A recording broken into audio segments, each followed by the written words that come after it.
Good morning. Today I'm going to present my lab number 3 in physics 20 to 12, which is about circuits. The purpose of this lab is to exemplify the physics behind Ohm's law and Kirchhoff's law, which help us understand complex circuits.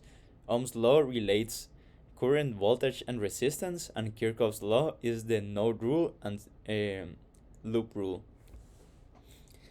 So the principles in action are Ohm's law, and with this we can solve complex circuits involving this voltage, current, and resistance. And Kirchhoff's law describes how the current in is the current out, and that in any full loop in a circuit in steady state there must be zero voltage. So here's the experiment.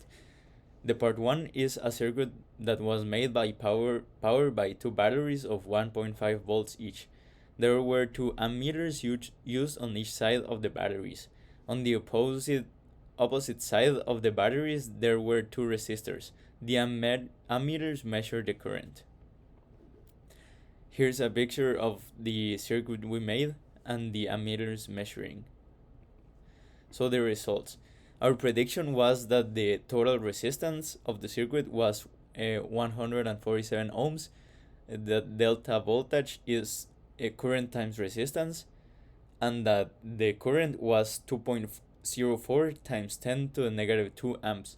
The actual data, we got that the current was 17.6 milliamps. So yeah, this differed, and the differences, the predicted value was 10 times greater than the actual value of the current. So this is the part 2. Here a circuit was made with a capacitor and a resistor, which is an RC circuit.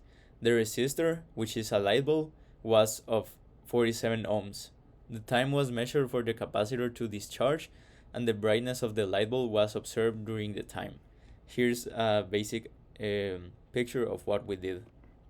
So here are the results.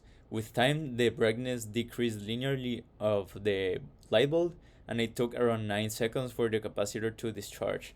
So here is a graph of brightness against time. Possible sources of error.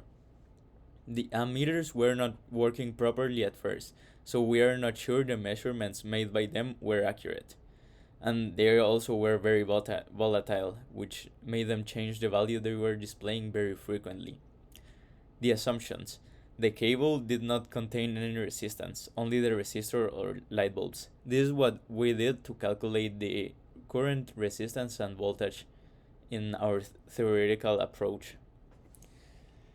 So what if you charge a capacitor with no resistor in the circuit? How quickly would our ideal model predict the capacitor to reach full charge?